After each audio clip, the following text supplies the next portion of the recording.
Hey guys, it's Nick. Before we get going today, I wanted to give you a few discount codes for the products we love and our show sponsors. So don't just turn this one off. If you're listening to this podcast, we at Hardwick Life want to reward you for your loyalty. So take 25% off of your order by using the code HardwickFF25, because after this long, we consider you friends and family. That's HardwickFF25 at hardwick.life. It's like hardwick.com, but that one was taken by a shirt company. So hardwick.life is where you can find it. For 20% off at bubsnaturals.com, use the code Hardwick20. That's Hardwick20 at bubsnaturals.com. And for 10% off at Julian Bakery, use the code Nick Hardwick, that's me, at julianbakery.com. Again, Nick Hardwick at julianbakery.com. Now, if you want to hear what I take daily and get some insight as to what you should take, maybe, stay tuned. If not, skip ahead about a minute and we will be into the show. Thank you all. All right. So you want to know what you should buy. I take 6 of our Hardwick Life products every day. I originally started that company out of kind of selfish needs. I wanted to get access to the absolute highest grade products in the world. Our supplements are pharmaceutical grade, all of them. They've got unique delivery mechanisms. So you aren't just getting expensive urine, you're actually absorbing the products at a higher rate than cheaper store-bought supplements. I take brain, joint, fuel, phyto, pump, and neuro. Now, that may be a little extreme for you, but those are my jams. Now, I've done a lot of damage to my body. I need all of them. The brain and joint, they're kind of self-explanatory, right? Fuel is one of the only whey protein powders that I can take that doesn't upset my tummy. And we hear the same thing quite frequently from folks that don't process dairy all that well. That's because it's made from New Zealand grass-fed whey. New Zealand has the highest dairy standards in the world. There's a noticeable difference, and the flavor, it's pretty damn incredible. For a peri-workout drink, which peri-workout, you'll hear that term, it means around your workout, or to add protein midday, I put 2 scoops of fuel with pump, which has 3 grams of creatine per serving, 400 milligrams of ATP, which is the body's energy currency, and 95 milligrams of caffeine to get you all fired up. All of those, they allow you to do more work in the gym, getting better results. More work equals better results. Who would have thought? Seriously, you can work harder and have a lower rate of perceived exertion. And I like to add in phyto, which has all of the necessary nutrients, vitamins, and minerals, along with this patented formula called True Brock, which contains glucoraphanin, which researchers at MIT are calling the fountain of youth. And lastly, I take neuro about an hour before bed. Dr. Andrew Huberman, a Stanford neuroscientist, host of the Huberman Lab podcast and recent guest with Joe Rogan. I'm sure some of you listen to that guy. He's pretty awesome. Recommended in our 3rd episode ever, we got him before he blew up, magnesium L-threonate, as it's the only form of magnesium to cross the blood-brain barrier. And it increases levels of brain magnesium, and that leads to better cognition and a more robust memory. That's important. It also has a slight sedative effect to help you get to sleep. All right, I'm not going to bore you with more details. Get over to Hardwick Life and use the code HardwickFF25 for 25% off. Now, you guys that have been following me for a while now know that I've used Bubs Naturals since the company's inception. I don't know. I may be their first ever ambassador. I know there's a lot of bigger names now that are promoting Bubs. The company is blown up and is thriving because many folks like me understand how great their product is. I take 2 scoops of their collagen protein and 1 scoop of the MCT oil powder daily with my morning coffee. Try it once, you're going to be hooked. It's unbelievably creamy. The collagen is also really a great way to sneak some protein into your kids' lives too. It's unflavored, so you can add it into pancakes, oatmeal, mac and cheese, or juice, and they're not going to notice a thing. Use the code Hardwick20 for 20% off. Lastly, before we get to the show, I want to tell you about my friends at Julian Bakery. This company, they've really got their act together. I believe most people could use more protein in their lives. It's got a very positive effect on satiety, brain signaling, and maintaining a healthy body weight. I recommend 1 gram of protein per pound of body weight. Please don't listen to Zac Efron's trainer who on their show falsely ties too much protein to kidney failure and loss of bone density. And certainly don't go to the Game Changers propaganda documentary on Netflix for your science. Neither of these use actual science. There's a lot of kooks out there, folks. We're going to keep fighting the good fight. I love a variety of protein. Obviously, I've told you about our whey protein, Bubs Collagen Protein. And Julian Bakery's specialty, in my opinion, is their egg white protein powder. They come in ridiculous flavors like pumpkin pie, coconut, maple glazed donut. They blend easily. They're a great addition in the middle of the day. Use the code Nick Hardwick for 10% off. That's Nick Hardwick for 10% off. All right, that's enough. Let's get you back to the show. Love y'all. Okay, guys, welcome in. This episode of the podcast is brought to you by Hardwick.life, like Hardwick.com, but .life on the back end of that. Foundational elements for a fulfilled life. We've got an exciting array of new performance products that complement our other pharmaceutical-grade supplement line that includes Brain Life, Gut Life, Joint Life, and Foundation Life. I take all of them on a daily basis, have been for years. They're incredible. You're going to love them. The new products include Build Life. It's an incredibly pure New Zealand grass-fed whey protein. Fuel Life, which is a small meal replacement that includes New Zealand grass-fed whey protein. Also, it's got fiber in there. It's got some MCT oil powder in there. It's got immunoglobulins. I mean, this thing is loaded. It is super delicious. And Pump Life, a pre-workout, pre-combat sport energy formula designed with cognition and neuroprotection in mind. It's got theanine, caffeine, creatine, and glutathione, all in one convenient blend. I put a scoop of Pump in with either a Fuel or Build every single morning before I work out. I use the Fuel if I need a little bit more energy. It's got some carbohydrates in there. And I use the Build on other days to stop that muscle wasting that happens overnight. We can't wait for you to try them. And by the way, when you buy any of our products and you subscribe, you automatically save 20%. And speaking of subscriptions, I hope you've subscribed to our newsletter along with my Monday motivational football stories and mindset tricks that I use to keep going hard on a daily basis.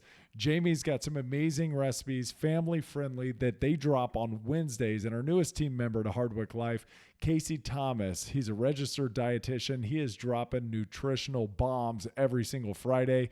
He's the performance nutritionist for UCLA basketball. He's writing a weekly column for us along with answering your questions. He's even taken one-on-one clients. So get in touch with him. You need to subscribe to the newsletter that comes out every Monday, Wednesday, and Friday. There's really good stuff in there.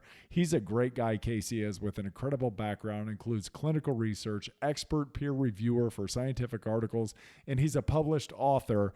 You'll find that out when you read his emails. They are absolutely tremendous. They're funny, they're well written, and they're easy to incorporate into his life. They're practical, science-backed advice. His latest article on the perils of eating at night, it changed the way I've approached my meals during the day to set me up for a great night of sleep and to not fall into some of the hazards that are associated with eating off of your chronotype. So you'll learn all about that cool stuff. Don't miss out on these masterclass type lessons. Sign up, hardwick.life.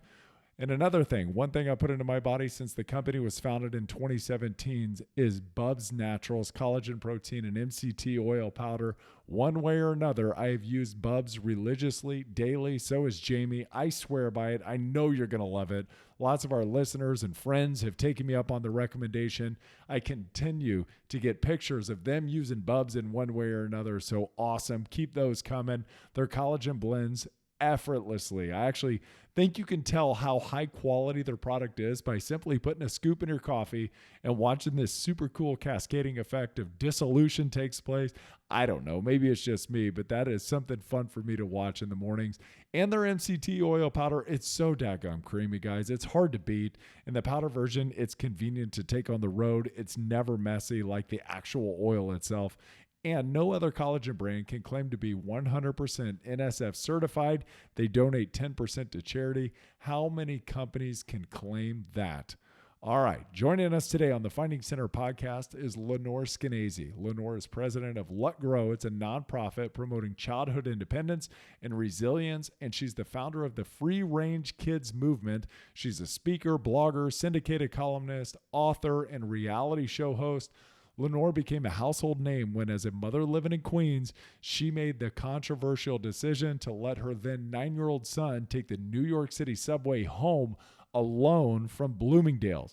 Became a national story and prompted massive media attention, as you could imagine. She became dubbed America's Worst Mom. In response, Lenore founded the book and blog Free Range Kids: How to Raise Safe, Self-Reliant Children Without Going Nuts with Worry, with the aim of fighting the belief that our children are in constant danger from creeps, kidnapping, germs, grades, flashers, frustration, failure, baby snatchers, bugs, bullies, men, sleepovers, and or the perils of a non-organic grape. That's right. Let Grow's quest is to make it easy, normal, and legal to give kids back some old-fashioned independence of thought and deed. They need to have their childhood. Lenore also hosts a podcast called Supervision Not Required. If you're interested in what you hear today, and I know you're going to be, go give her a listen too. She's got a great show with great guests.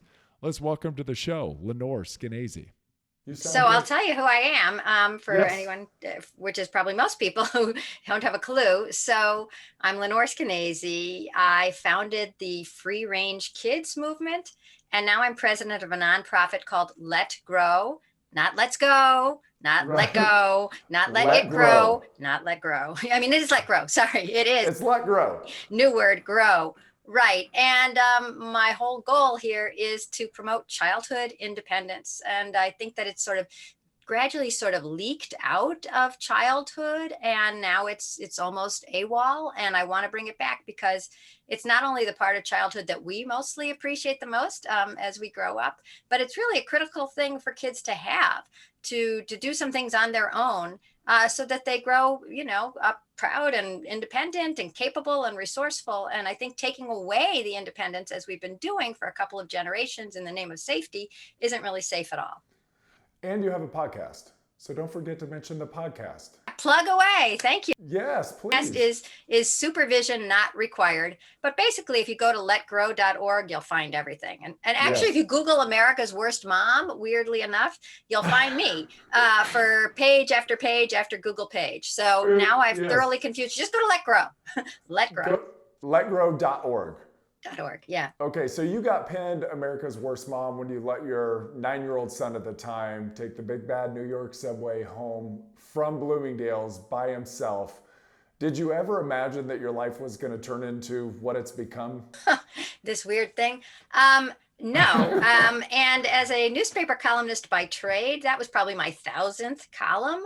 And I wish that all other 999 people had taken to heart and reread and talked about and discussed on a national basis, but that's the only one. The Why I Let My 9-year-old Ride the Subway Alone column changed so much because 2 days after it appeared, I was on the Today Show, MSNBC, Fox News, and NPR. Now your show, discussing, why would I let my kid do something on his own? And that really is what prompted me to start the Free Range Kids blog, which then grew into this. Are you happy with what life's turned into after that? I sometimes can't, like there's that movie that I didn't watch, but it was called Sliding Doors or something like that. It's like one way, the door closes on the subway before she meets the guy who's going to be her husband, and one way it's open and on he gets. And I really feel like that was my life. If I hadn't written that column, I would still be basically trying to get people to listen to me and having less success.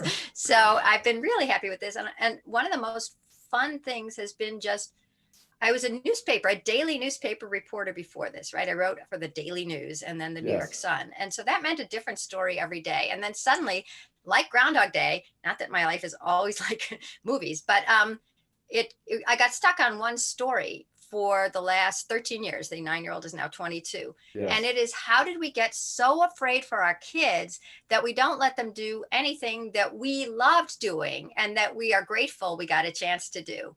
And that turns out to lead in a whole lot of directions, from, thinking about anxiety and depression, thinking about the importance of free play and free time, trying to figure out why college students are falling apart, why depression is going up, why kids are having a hard time on their jobs at ages 22, 25, 30, why sometimes parents are calling the employers on behalf of their kids. I mean, there's an enormous sea change in what it means to grow up.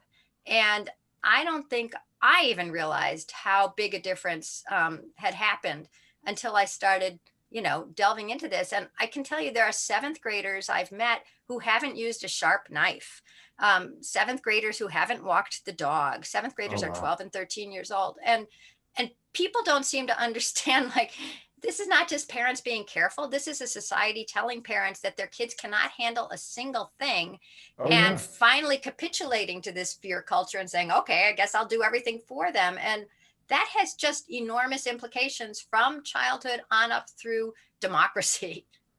Because you get chastised, you get cancel cultured, you get called the worst mom in America if you let your son do something that you make this decision. There was no doubt in your mind that he was going to make it home from Bloomingdale's to your house. And what did it take? An hour? Yeah, I mean, it has been 13 years. I think it took about an hour. Yeah, I mean, he had to go into the subway. I mean, he had been asking me and my husband if we would let him go someplace by himself, let him take him someplace he'd never been before, and let him find his own way home on the subway, because he was very interested in the subway, and we're on it all the time. And our older son had not asked us to do this, so we had to think about it. Our older son calls himself the control group. And ways. We can talk about him on another podcast. But so we had to discuss, my husband and I, whether this made sense. And to us, it did, because we are on the subways all the time. There's safety in numbers. I deliberately chose where I would take him, which was Bloomingdale's, where we don't shop. Although, boy, have we given them a lot of publicity. No kidding. Yeah, you're welcome. Yes. Let's talk. And it just seemed like a rational decision, sort of like in the suburbs, maybe in Indiana, you would let your kids ride their bikes Oh, yes. and go to the Oh, yes. library or go to the soccer game. And so it wasn't a crazy, heedless decision. I'm not a parent who doesn't care if my kids live or die. I'm a worried mom, believe it or not. I just, I worry about your football playing. That's kind of scary to me. But I don't worry about strangers, and I don't worry about my kids having some wherewithal in the world. And that's what sort of set this whole thing in motion. Yeah, and you didn't worry about his abilities at the time. Before I forget to ask, what is the 22? Did I not worry? I trusted him. You That trusted doesn't, him. you're worried no matter what your kids do. I mean, really, Of my kids are course. 22 and 24. I worry about them, ridiculously, but that Right. doesn't mean I'm hovering. You're still going to worry when they're 50 years old, I would imagine. It's just the nature of the beast, but you have to get out of your own way and allow them to blossom and to grow and to challenge and to push and to fail and to have all of these little setbacks. Before I forget to ask, what's the 22-year-old up to now? I can only tell you part of it. Let's see, he's right now, he is studying for his commercial driver's license. He just passed the written part, and now he has to go start driving, with an instructor in a giant truck. And did I tell you that the thing that scares me most is driving? So there you have it. They'll always figure out a way to drive you crazy. Oh, that is awesome. It's funny. You mentioned in Indiana, you said you probably let your kids ride their bikes around. So we moved at the very start of the quarantine from San Diego, where we lived in kind of the urban sector, like right outside of downtown. And it was very difficult for us to trust and allow them to go outside in the neighborhood. There's hills, there's cars going fast. And, it was without us, we wouldn't really let them ride their bikes around the neighborhood. We moved to Indiana, and this was a huge kind of learning curve for us. We're in the far suburbs of Indianapolis, so about 40 minutes outside of the city, way north, surrounded by cornfields. And we're in this really nice neighborhood that's super safe and secluded. And the kids, when we first got here, they're bike riders, they're 6 and 8. And they said, hey, do you mind if we just go back to the park in the back of the neighborhood? It's about a mile away. Can we go back there by ourselves and play? And we'll be home maybe in an hour or two. And they had like a little Fitbit at the time. And we said, yeah, sure. And they came back like 3 hours later. And of course, Mom and I are sitting at home going, oh my goodness, this is terrifying. Like we go, should we go check on them? And we just had to restrain ourselves. We ended up going to get one of those gizmo watches so they could call us or text us just to kind of let us know.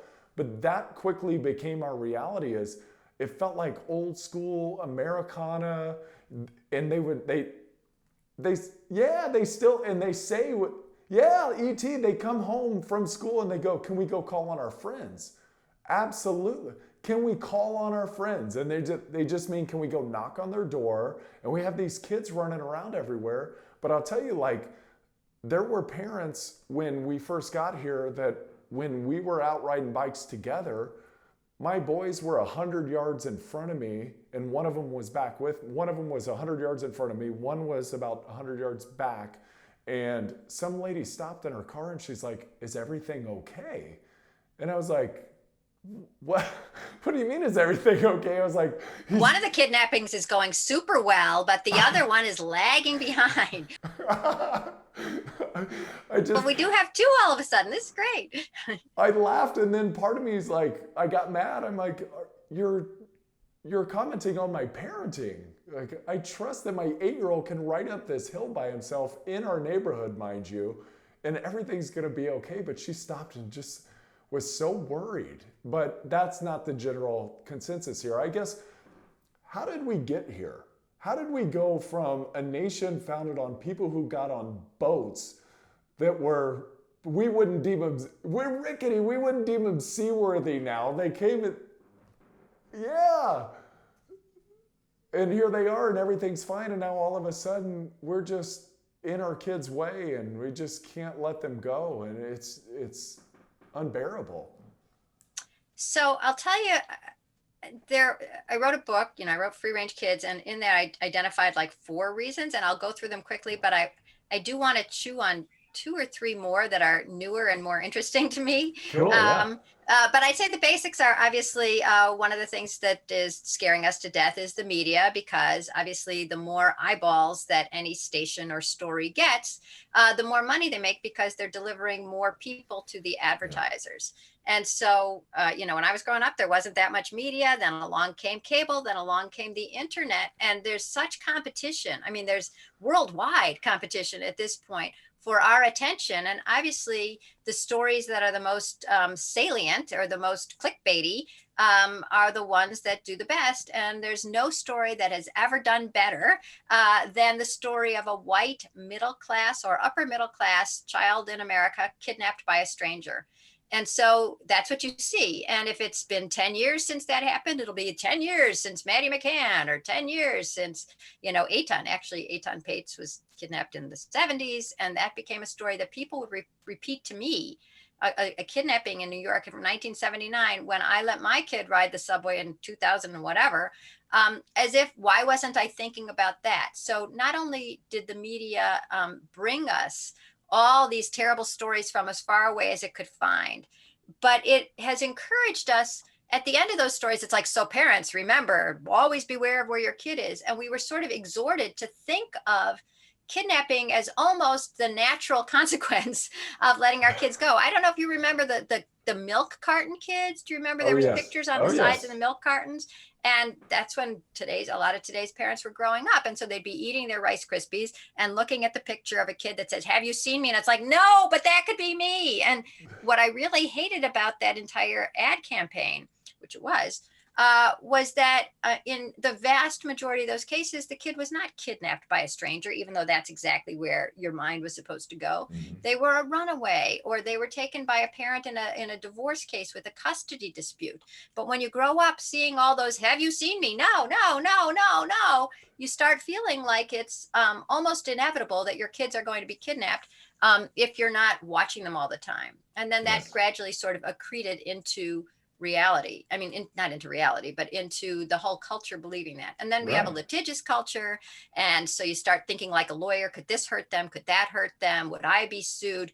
You just start looking at, like, swing sets in Richland, Washington were outlawed from playgrounds because a kid had fallen and hurt themselves badly. But it's like, yes, just because something bad happens to some kid once somewhere, it became almost axiomatic that we worry about all kids in that same situation all the time, everywhere. And so you start thinking that nothing is safe enough. And then with the litigious culture, like in New Jersey last year or the year before, some parents had sued because their kid had fallen off a slide and broken her arm.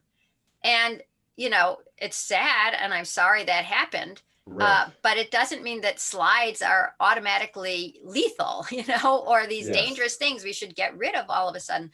But in fact, the parents won their lawsuit and got like 160 or 170,000 dollars. I was about to say million, wasn't that 100 something $1,000? And the reason was that their lawyer had convinced the jury or the judge that because it was on a 35-degree angle instead of a 30-degree angle, it constituted a grave danger. And once you have to start thinking like that, gee, is my slide on a 35-degree angle? Let me get out my, I don't know, protractor. I don't even know how you measure the angle of anything. You start thinking differently and you start seeing danger and risk as completely avoidable if you only do enough. And that sort of drives parents crazy. Third reason is that we live in an expert culture. Experts are always telling you you're doing it wrong. There's, the cover of Parents Magazine will always be shouting at something at you that you didn't like. Did you realize that the laundry hamper, this is a real headline, is a huge danger? Oh, It was, no. now you know. Here, I'll tell you why. It was actually the number one danger in the 10 hidden dangers, their favorite 10 hidden dangers in your home. Can you guess why?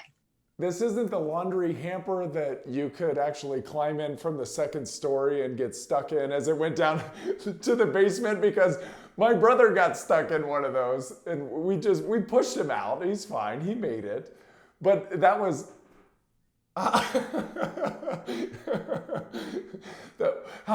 could the oh, he was probably 7. He was wild. That's what I say.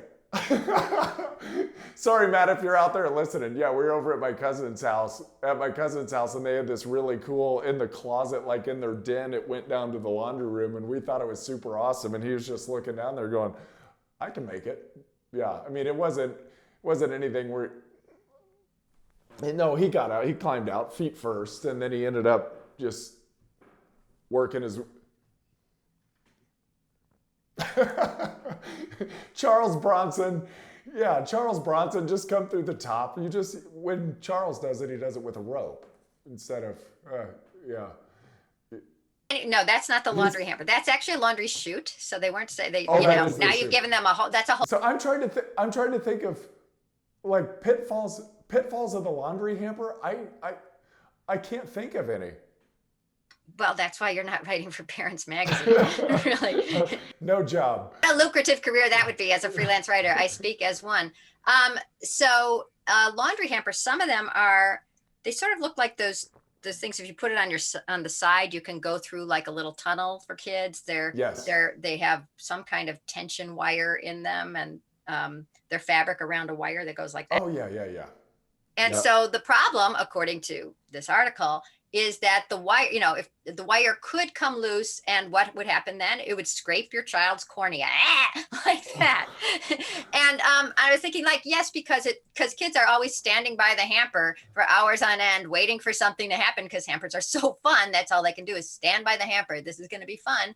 And then somehow the wire becomes loose, and your child is right there at eye level, not blinking at the moment. So their cornea is ripe for the slicing. I mean, you just have to really be kind of creative to come up with a new danger that hasn't been already told to you. Like, don't have them stick stuff in the sockets. And of course, all the sockets are covered with those little, Oh yes. fork-like things. Yeah. Instead of just telling them that they shouldn't do that. Right. So the expert culture starts making you worried that everything you're doing automatically or instinctively is wrong, and you should be listening to somebody else. And then we have a marketplace, and the marketplace knows that people sometimes say, are parents less worried today or more worried today because they have small families, and they used to have big families, so they didn't care if a couple died? And I said, I don't think that's how it worked. Oh, I got a couple, like, I wonder which it'll be. Eeny, meeny, miny, mo. Who's going to die? I really don't care. It wasn't that. But I think that when we had bigger families and maybe one income earner instead of two, which is common now, you had less money per kid. And Yes. now that you have smaller families and often two breadwinners, there's more money that can be extracted by the marketplace for each kid. And so if the marketplace can make you worried that your child is going to have something terrible happen to them, and by terrible, I mean either kidnapped, raped, and eaten, or not get into Harvard, the two twin terrors of modern parents, then it can sell you something to, it creates the fear. and then woo, just happens to have the solution right there. So there are baby knee pads, which are, as you might guess, for babies. For crawling babies. For crawling babies, those engaging in that terrible, dangerous activity that no one has survived with their meniscus. And we've been doing. Oh, that is just tragic. The one thing about having fewer kids, to me, which may lend itself to this, is we do have more time and ability.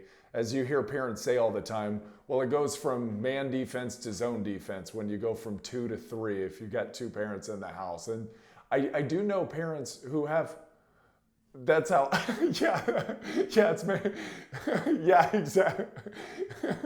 I don't know what defense is, So, but the idea is, I guess the more kids you have, the less attention that you can pay to what every single one of them is doing. And maybe that's also lent itself to putting them under the microscope because we can. Right. And, you talk about more time, and in a way, I'm not sure if we suddenly have more time. I mean, a lot of women weren't working in the 70s, and there's certainly more women working today. Maybe not during COVID, but in general. And the statistics are that for college educated women from the 70s till now, whether you were working or not in the 70s till now, are spending, I think I can't remember if it's 7.5 or 9 hours more a week on childcare than they were doing. And I think part of it, the reason is that part of it is just driving. There's so many more activities and parents are driving them everywhere. But also there's this mandate to never stop hovering over your kid for all the reasons we were just describing. They'll be kidnapped, or their cornea will be sliced open by the hamper, or you could be sued, or, all slides are dangerous. So you better be, waiting under the slide all the time for your kid to come down safely. Everything has been rewritten in terms of risk.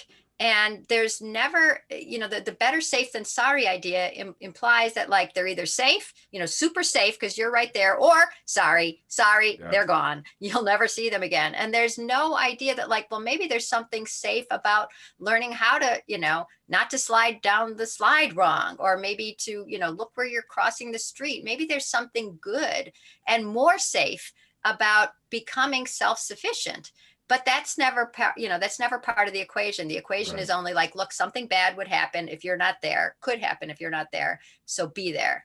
So that's it. And yeah, it's kind of that, if it's to be, it's up to me philosophy, that we all think that we're just right. We're going to impose our own will on life, and all of our success is due to us. And it's funny, there's no element of fate or God or anything in it. Like, we're just going to do it all by ourselves, and we can, through 10,000 hour rule, here we are. And that's not the case. It's just not the case. Our lives are a twist of fate that happen all the time. I'm so thrilled to hear you say this, because that is one of the things that I've been chewing on a lot lately, and that I was going to start talking about, but I think you summed it up, which is that we really have been given the misconception that we can control it all. And certainly with the explosion of electronic devices, since, in the last, I'd say 10 or 20 years, it feels like it. Because remember, did you read Harry Potter? Oh, yes. Yeah. Okay. So remember the Marauders map? Ron and Harry get a hold of it, and it's amazing because you can look at it and you can see, look, there's Draco, and you can see who's at the candy shop. And it's this marvelous thing that J.K. Rowling invented out of her mind. And now it's your iPhone, right? I mean, It went from magic to, parental gear in 10 years. And so now that we can see them all the time when we're not with them, and we can read their texts if we decide to, and the school is sending home every grade they got on every test, and some schools tell you what they ate for lunch, you have this feeling of you actually do have something nearing omniscience. You're not omniscient completely, but there is, you can know so much more about your kid than you ever did before, including, did they get off the bus this morning? Did they walk in the school? I mean, all that stuff makes you feel like, well, I am in control because I know what they're doing and eating and wearing and seeing and doing on their grades. And with that omniscience, used to come omnipotence, right? I mean, like if you think about God, he knows everything that's going on and he can control it. Or if you think about fate, ha ha ha, we're just going to make bad or good things happen. But if you feel it's all on you, that is an enormous pressure. And it is driving us parents crazy because we think that anytime anything bad happens, it's because we weren't vigilant enough. And it's driving kids crazy because nobody wants to be micromanaged like that. I mean, imagine if your childhood with your friends or even your brother, whatever he was doing, were watched every single second. I mean, you wouldn't have that story to tell, right? You would say, there was that time my brother was about to get into the laundry chute, but luckily my mom was watching on her iPhone and she came up and stopped it. Phew. There'd be nothing happening, no scrapes that you had to get out of because there's nothing interesting. Nothing interesting. And to the kids, the implication is that you're too dumb and too endangered to handle life, right? So you have to be watched all the time, or like a prisoner. God forbid anything terrible could happen. I must be watching you like a prison guard. There's also this thing that the sense that I've been getting lately. So my son's playing football. He's in 3rd grade, and he knows what dad did before, and I'm coaching his team. And at first I'm like, okay, this is great. I want to ensure that he's going to have a really positive experience doing this.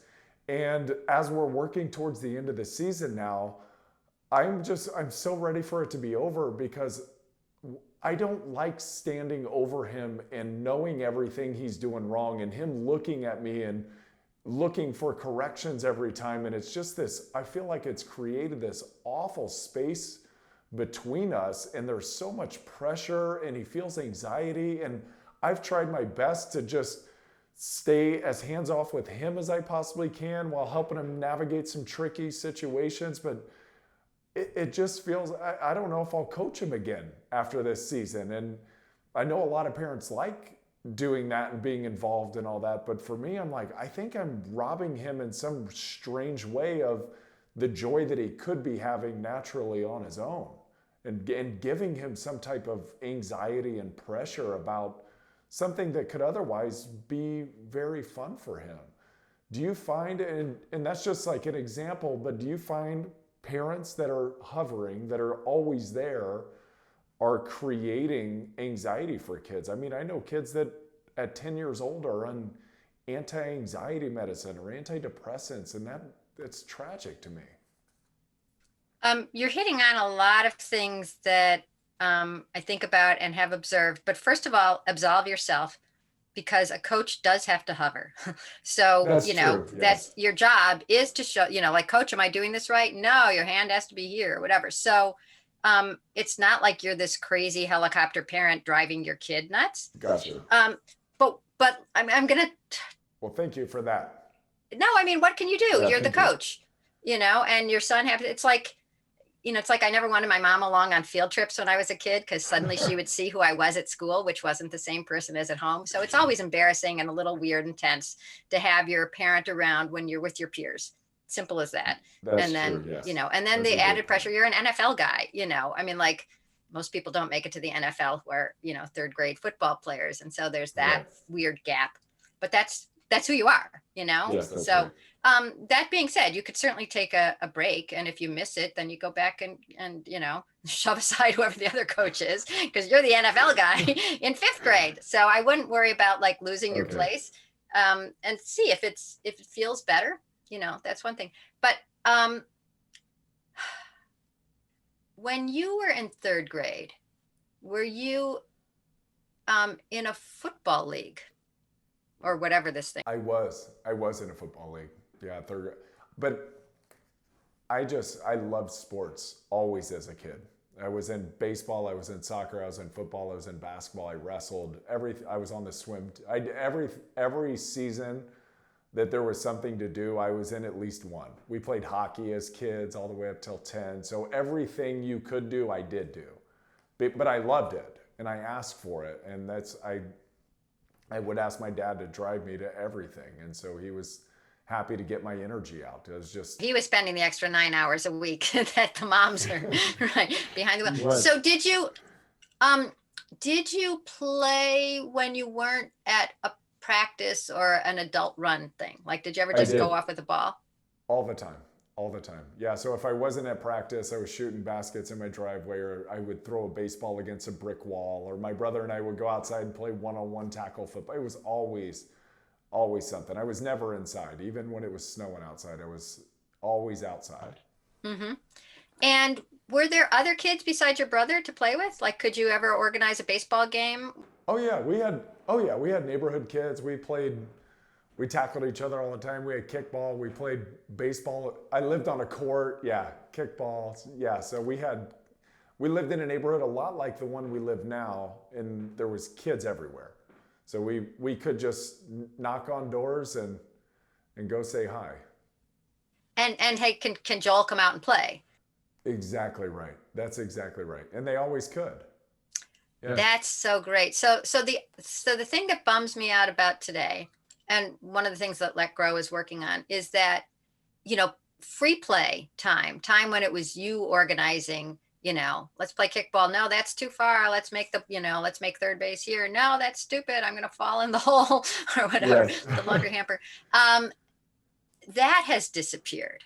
Yes. And first of all, free time has disappeared. There was a study that I was just quoting, and it was the only one I could find, and it was from 2004, which is too bad because I'm sure it's gotten worse since then. The kids were already spending 7.5, this is the 7.5 hours more time per week on either school or homework than they had done 20 years ago. So than they had done in, I guess, 84.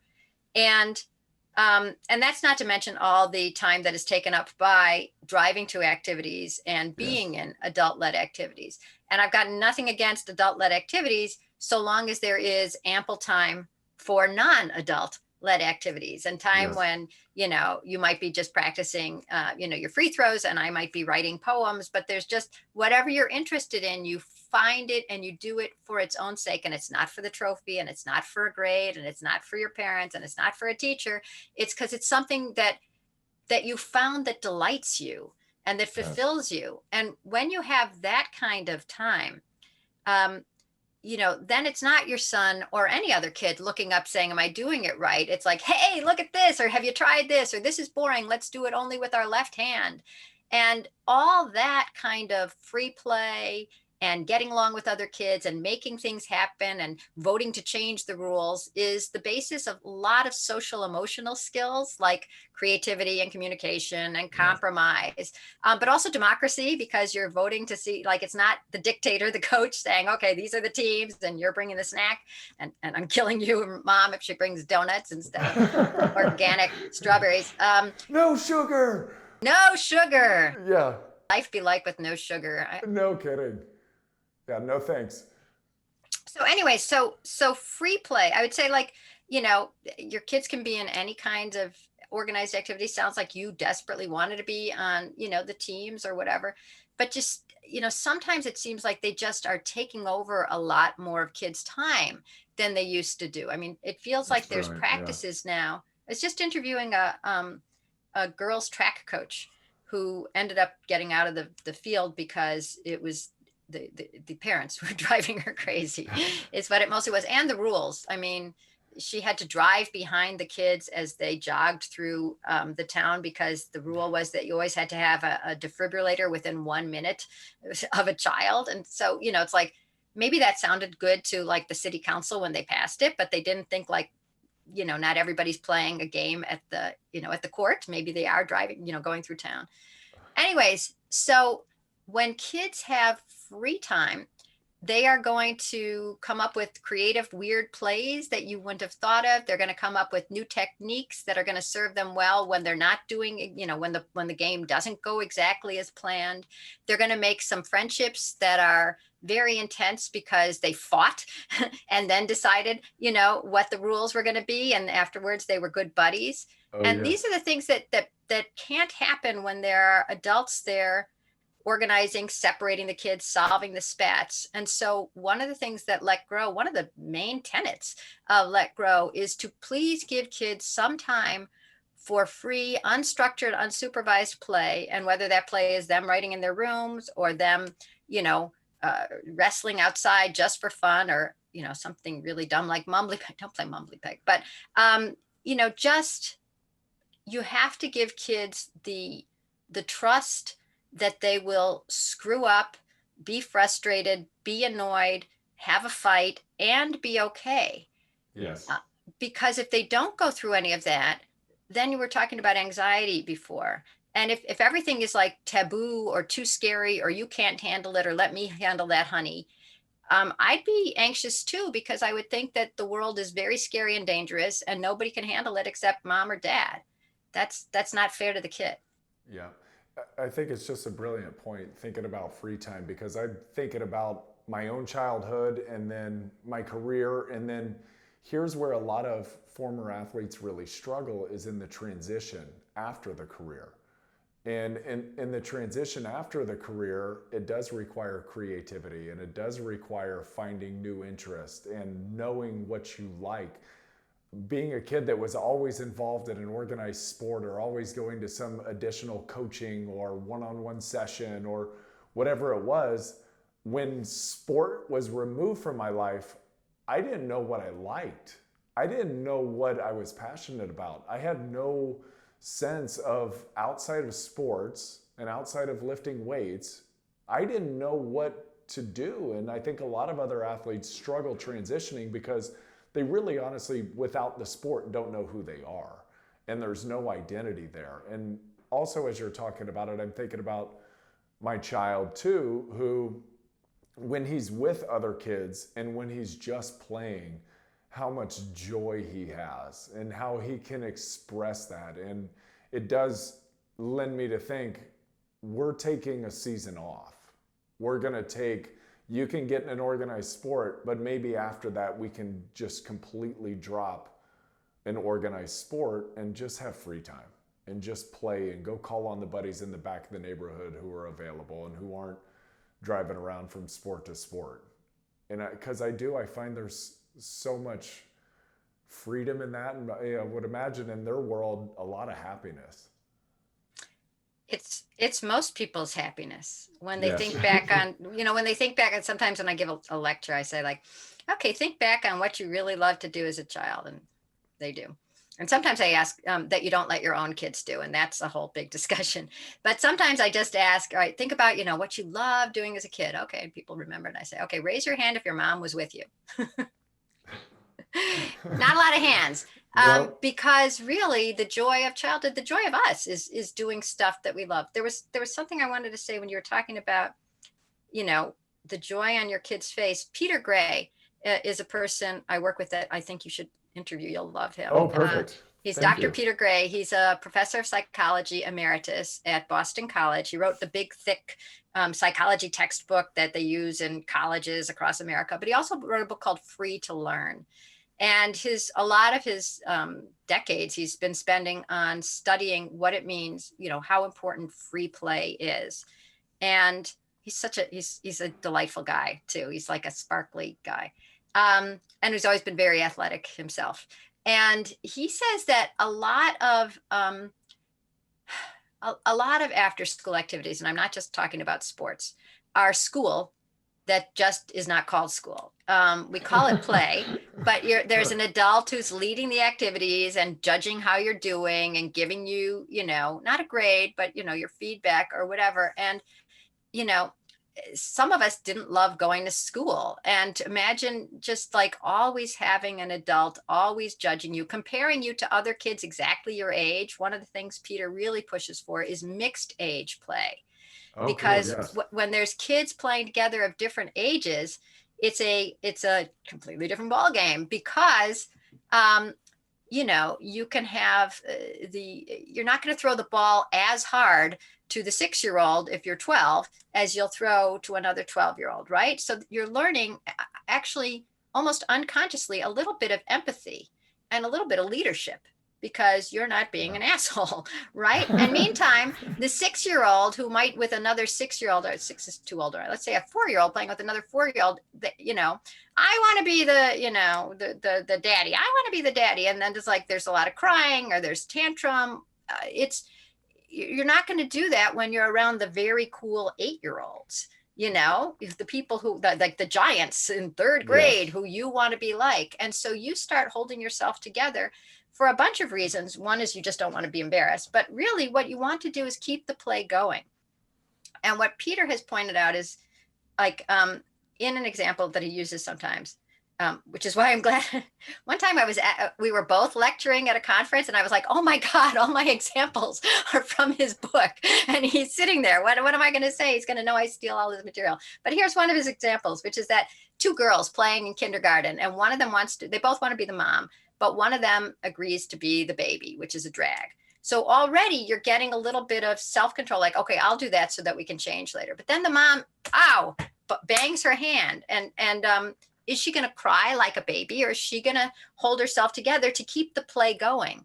And there's so much that kids are willing to deal with and absorb to stay having fun.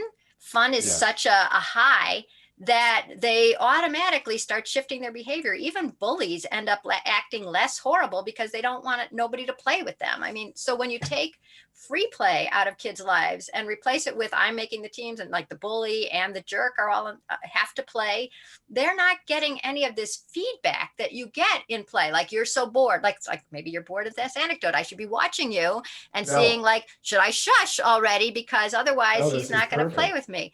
So there's so much going on when kids are playing. And I'll tell you, Penny Wilson, who's this lady in England who studies play, calls fun the orgasm of play. And what she means by that is that kids are willing to do almost anything to keep it going, because the payoff is so great. And she actually says that, Mother Nature put it in there for the same reason as the other one, because, we, as much as we need to procreate, we need to find somebody to procreate with. We need to be able to get along in society to become a successful adult. And so she made play, it's difficult, it's confusing, it's frustrating. You don't get your way, you lose. People want to do boring things. You don't get to be the captain, but you're willing to keep adjusting because of the goal, because of the payoff. And so to always have adults running something, it's not play. It is an activity that kids are learning, and it can be good for them and they can love it. But it's a very, very different thing from just having your kids off in the field behind the house goofing around and having a great time. So I know there's a lot of parents, and you're like a living model of what parents would want for kids. It's like, I don't ever want to be the living model. I want to be the, but like, research this, but I don't even think.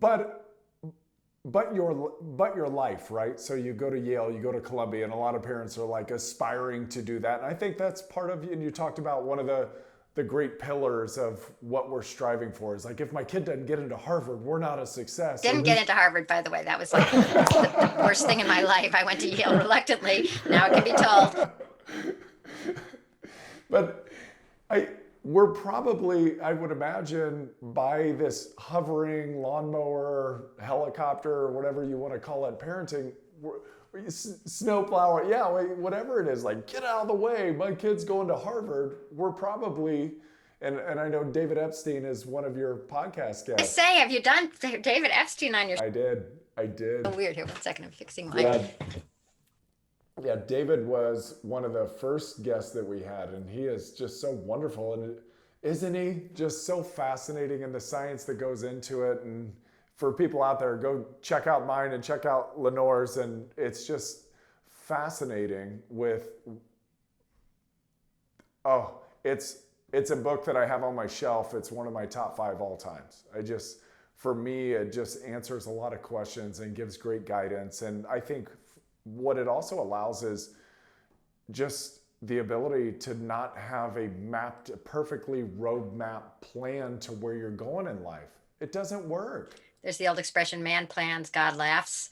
So, plan as much as you want. I mean, his big point is that we all think we can raise a Tiger Woods, right? We just put a club in the kid's hand and beat him with it until, no, not that beat him with it, but, direct him in what to do. And he'll grow up and he'll be this great champion. And first of all, there's only one Tiger Woods. But most of all, golf is something where there's always a ball in front of you and you play by yourself. You're not playing in a team. And so it's so straightforward and most things in life aren't that way. Most things, Yes. like you love your job and then you get a new boss and the boss is horrible, and what are you going to do? Or your girlfriend dumps you, or just, I mean, not only the bad stuff, good weird opportunities come your way. You write a column and suddenly you're on TV. You got to be able to pivot and improvise. Yes. And the best exercise for that, he says, is just doing a lot of different things. Like you mentioned at the top of the show, that you didn't just play football as a kid. You were playing every single sport as the season came along, and then more sports just with your friends, whatever, I'm assuming whatever they felt like playing on any given day. That's right. And to have the power of analogy in your head, to go like, well, this reminds me of a thing in football, except we do it this way in hockey. Or not even sports, just to have the power of, like, we used to do it this way when I was an engineer, and now that I'm working at the newspaper, let's try it this way. It's having this like x-ray vision into other parts of life that can help you do Yes. whatever you're doing now. So Making those lateral. I'm your kid is a fool's errand. Yeah, because you get the ability, if you have a wide swath of knowledge to pull from, to make lateral connections that would have otherwise never have been made, pulling from individual silos and then making them into their own creative one. Wait, can I just tell you, wait, I just have to refer to another book for 1 second, which is the book Moonwalking with Einstein, which is about memory. Cool.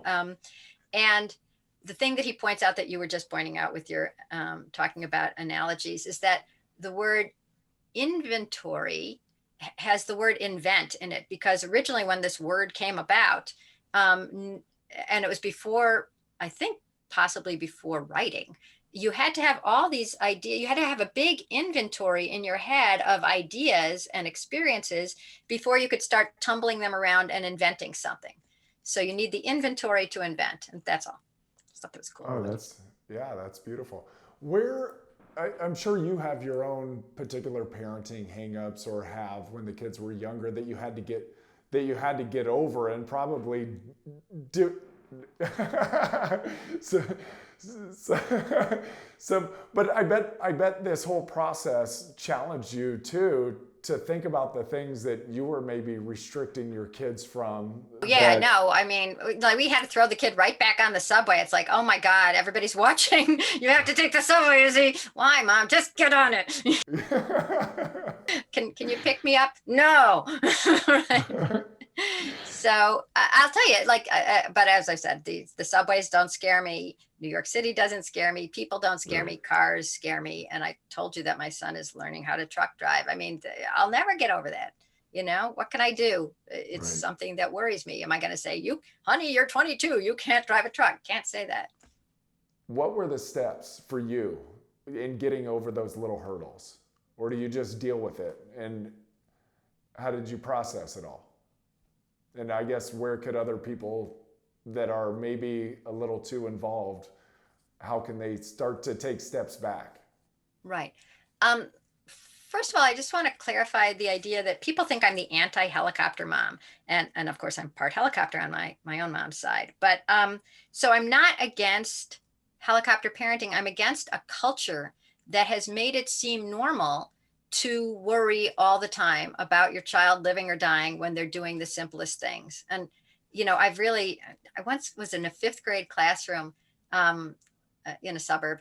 And I asked the kids, how many of you have ridden your bike on your block? And everybody raised their hand. And I say, how many of you have ridden the bike around the corner? And the hands went down.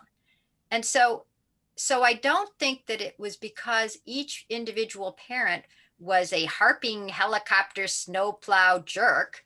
It's a society that has made all those parents of that age think that having their kid ride their bike around a block is too dangerous to even contemplate. So when it happens to a whole culture, it's not that the individual parents are helicoptering. It's that you have Parents Magazine saying, watch out for the hamper in your house. And you have people suing because their kid fell off a slide, and you have no kids for your child to play with at the park because everybody is in an organized sport, because that's the only safe and reliable thing, because you can't possibly send your kid to the park by themselves. Right. So it's a societal problem, I would say. And so it needs a sort of shift in the norms. The norms have shifted from letting your kids, go knocking on the doors, Joel home to play, to I'm going to drive you there. And sometimes I've even heard from parents who have let their kids walk over to a friend's house, and the friend's parents have walked the kid home at the end of the play date because I just was so worried. So it's always reinforced this idea that, like, if you're not constantly worried that your kid is going to live or die, there's something wrong with you. I actually think that's why people were down on me when I let my kid ride the subway. I used to think it was like they were afraid of the subway. And in the end, I started thinking that they were mad at me for not going to the dark place first, for not being so afraid. That you didn't think the way that they thought. Right. And actually at the beginning, and by the beginning, I mean the first 4 years, whenever I was asked, why did you let your kid go? And I said, he wanted to, we thought he was ready. Often the rejoinder was, but how would you have felt if he didn't come home, or if he never came home? And I never had a good answer. It's like, I got that other son at home, remember, the control groups. I didn't have a good answer. And it took me literally the 4 years to realize that it wasn't a question, it was an accusation. They knew how I would feel. So why are they asking that? They're asking that because they want to, two things. They want to chide me for not thinking that way, because that's the way you're supposed to think now. And also news, you read a romance novel and you know that the mousy secretary at the end is going to take off her glasses and, va va voom, marry the CEO or the prince or the duke or whatever. Good.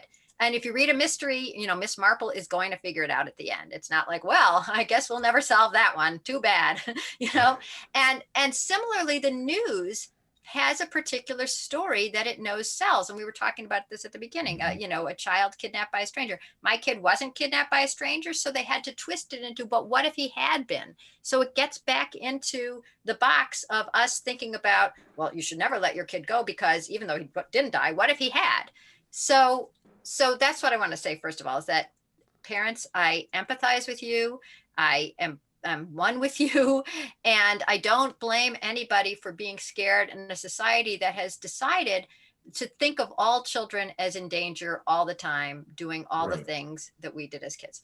So that being said, Let Grow has 2 school initiatives. Everything we do is free, so it's not like I'm pushing something like, oh, I can't wait to get my $5 rebate or whatever on this. 2 school initiatives that are really, we've been showing them to actually change the local culture where they happen. One of them is what we were talking about before, and it was Peter Gray's idea. Let's open the schools in the morning or after school for free play.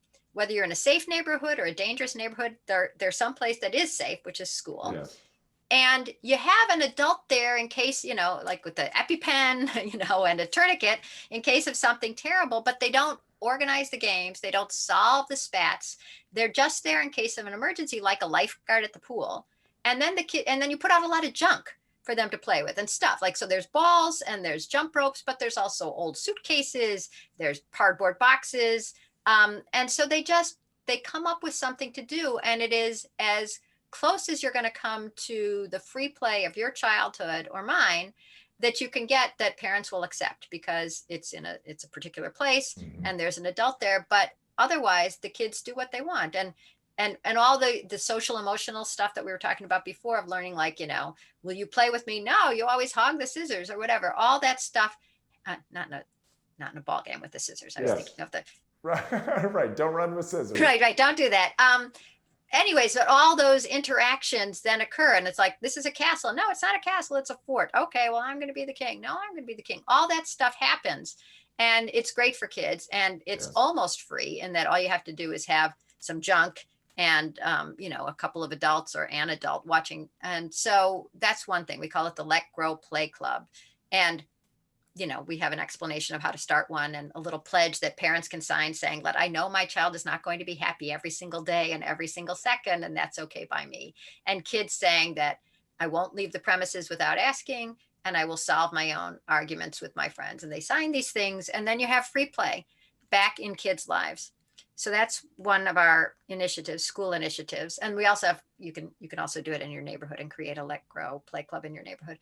But the other thing we have is the Let Grow project, which is even simpler, which is that teachers give kids this homework assignment that says, go home and do something on your own without an adult. And the kid comes home and says, look at mom, I have to do something on my own without you or dad or anybody. And it's like, And the parent who has been not letting the kid ride around the corner, not letting them walk to the store, not letting them wait at the bus stop, is forced to do it because it's homework and they trust the school and they trust the teacher. And then once the kid does it, they actually end up trusting the kid, but it requires this push. And we've That's right. seen it over and over again. It is such a profound and miraculous change in parents that you can't believe it. You cannot believe that something this simple has such a big effect on the parents, and it is so great for everyone. And because it's the school, there's a bunch of kids either in the class or the school or the district all doing it. So you're not the crazy parent letting the kid wait at the bus stop or walk and get an ice cream. Everybody's doing it. And so you're absolved a little bit of the shaky guilt, and you have to do it. And then the kid is like, well, I guess I have to do it. And they're talking to their friends. What are you doing? What are you doing? And then they start comparing notes. You got to go all the way to the drugstore. How can I get? So, not to the drugstore. And Yes. so it changes neighborhoods. And we heard from a principal who said that she was driving home 2 weeks after the kids had done the project, and she saw kids outside again on their bikes and skateboard and roller skates. Who rides roller skates? And she hadn't seen that in 17 years of her being a Wow. principal at the elementary Awesome. school. We had a neighborhood where the kids were finally allowed to trick or treat by themselves because they were going with the parents, and it was downtown, and everybody was shivering and cold. And one of the moms said, can't we just let them do it by themselves? And the other mom said, yeah, let grow. And they went and had coffee or whatever, and the kids went out and trick or treated. So it's changing. It's not just giving parents permission to do that, it's giving them a push. And Let Grow was founded on the idea that people change their minds after changing their behaviors far more often than they change their behaviors after changing their minds. So if somebody is pushing you to say it's safe, it's good, and you must let them go, that changes the whole equation. So we really encourage parents to have their schools do this. I know school is crazy right now, and some is in person and some is not in person. You can either do it through the school with the Let Grow project, or we have a Let Grow Independence Kit, which is basically you doing it on your own at home, and that some teachers are using during COVID just to get parents more used to the idea of, okay, you're starting to let them bake, now let them make you dinner. You're starting to let them play outside, now let them go, a neighborhood over. So it's just reintroducing a norm that was just normal a generation or two ago, which is taking your eyes off your kids, not feeling terrified. And the more you do it, the better you feel. And the kids feel so much better too. And I don't know I don't know how to even show people this, but we have a video of these seventh graders talking about how anxious they were before the Let Grow project. And it was off the charts. I mean, there were kids who were afraid to, climb a tree, walk the dog, whatever. And afterwards, they felt so much freer and better. And so did their parents, that I believe that someday independence is going to be therapy, or maybe it's just going to be like PE class, but it's going to be reintroduced, however artificially, into kids' lives, because having taken it out, it was like taking out an essential vitamin that we thought didn't matter. It was like white bread instead of wheat bread, and now we got to reintroduce it. And so Let Grow is devoted to making it normal again, to give these kids some independence. I love it. And the only way to build confidence is by doing. And from both the parents and from the child's perspective, you have to. And I love the push, and I love the assignment that you give the kid, and you send them home so the parent can go, okay, however reluctant I may be, go ahead and ride your bike around the block and go to I love that. I absolutely love it. I love the work you're doing. It's letgrow.org. Lenore, tell everybody how they can follow you. How can they learn more? Well, I think you just told them. letgrow.org